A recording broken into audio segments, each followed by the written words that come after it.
জানুয়ারি মাসের 18 তারিখ আমার ভাতিজির জন্মদিন ছিল। এই দিন কারা কারা আসছে আমাদের বাসায়, কি করলাম, কিভাবে সেলিব্রেট করলাম ওর এবারের জন্মদিন, সব কিছু থাকছে আমার আজকের এই ব্লগে।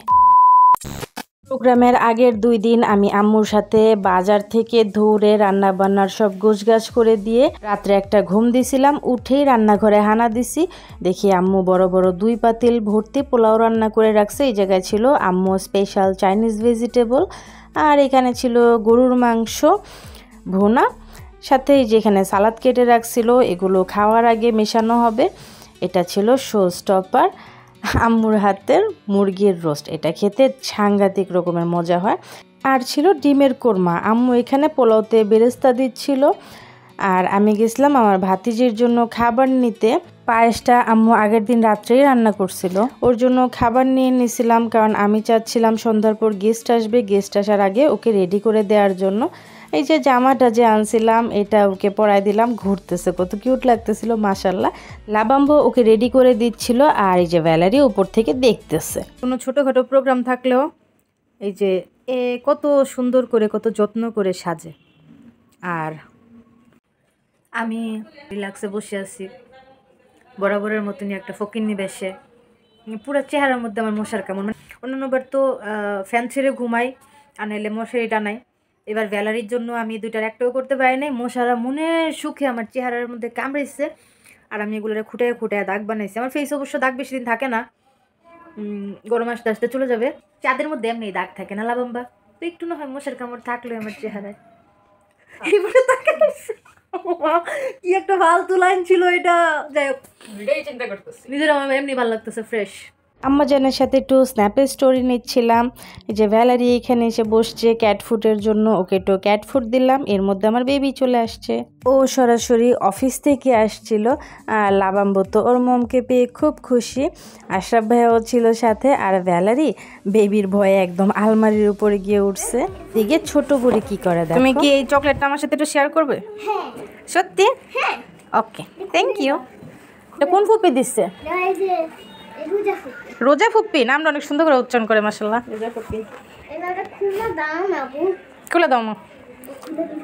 এইদিকে আমরা আড্ডা দিচ্ছিলাম, আর বেবি এখানে কিছু বলতে বলতে এই যে ভাষণ দিয়ে দিচ্ছে।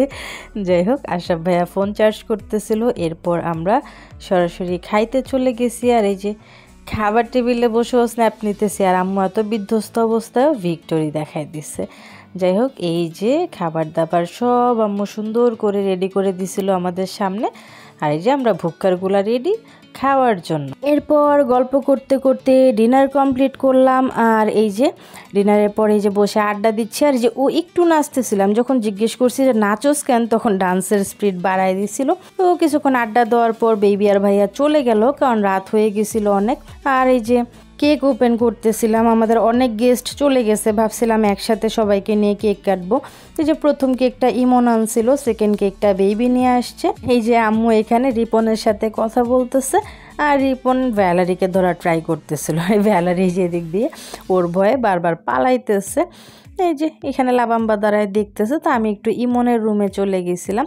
এখানে সব আমার বাপের এলাকার লোকজন, মানে এখানে ইমনের মানে ছোট ভাই আছে, বন্ধু আছে, চাচা আছে, বড় ভাইও আছে। ওরা সব ওদের মতো আড্ডা দিচ্ছিল। আর এই যে রিপন তো ভ্যালারিকে কোলে নিয়েই ফেলছে।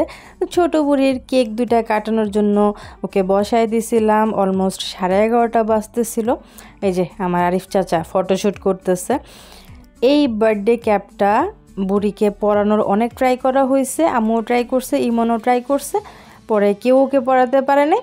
তো মেয়েকে তো পরাইতে পারে নাই, মেয়ের বাবা নিজেই বলছে আচ্ছা থাক, ওর পরা লাগবে না, আমি এটা মাথায় দিব। তো পুরাটা সময় ইমন এটা মাথায় দিয়েছিল। আর এই যে আম্মু 2 নাতির নিয়ে ছবি তুললো। এরপর আমাদের কেক কাটার পালা। এই যে এখানে আমি চাচার সাথে ফাইজলামি করতেছিলাম, যে এখানে সবাই কেক কাটার জন্য ওয়েট করতেছিল। এরপর ইমন ওর মেয়ে আর ভাগ্নিকে নিয়ে যে কেক কাটতেছে।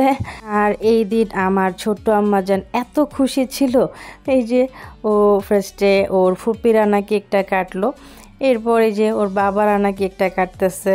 আর ওকে খুশি দেখে না আমরা সবাই অনেক খুশি ছিলাম। এখানে ইমন আম্মুকে খাওয়াই দিচ্ছিল।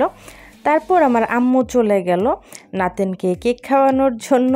প্রথমে ছোট নাতিনকে, তারপর বড় নাতিনকে কেক খাওয়াই দিল। আর এই যে এখানে গ্রুপ ছবি তোলার পালা, সবাই একদম সিরিয়ালে বসছে, মাঝখানে ছোট আম্মাজানকে নিয়ে ওরা গ্রুপ পিকচার নিতেছিল। আর এই যে আমার মা যে কী খুশি ছিল এই দিন, তো আমরাও ওর খুশিতে মানে খুব মজা পাচ্ছিলাম, ভাল লাগতেছিল। এই যে আমরা এখানে ফ্যামিলি পিকচার তুলতে গেছি, তারপর সবাইকে বিদায় দেওয়ার পালা। ইমন সবার সাথে নিচে যাবে বিদায় দেওয়ার জন্য, আমি এখান থেকে টাটা দিয়ে দিলাম। আর এই যে আমার চাচাই কী করতেছে, মানে ওর না এই টাইপের ফান দুই একটা প্রত্যেকটা মানে প্রোগ্রামে আমি দেখি, ও মজা করতে খুব পছন্দ করে, আর ওর মজাটা আমরা সবাই এনজয় করি। তারপর চলে গেছি কেক খাইতে। অলমোস্ট রাত 1টার বেশি বাজতেছিল। লাবাম্বা, এত বড় বড় পিস কেন? এত বড় বড় পিস কেন? কি দুই ফ্লেভার থেকে দুইটা নাকি আগেই সাইড করছিস কোনটা?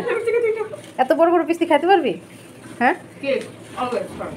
আর এই যে সারাদিনের ছোটাছুটিতে আম্মু যে কতটা বিধ্বস্ত আর অসুস্থ আম্মুর চেহারাতে বোঝা যাইতেছে, আর আমি কত জঘন্যভাবে খাই। যাই হোক, এই ছিল আমার ভাতিজির বার্থডে ব্লগ। ভালো লাগলে পাশে থেকে সবাই ভালো থেকো, সবাই দোয়া করো আমার আর আমার ফ্যামিলির জন্য। আজকে মতো আল্লাহ হাফেজ।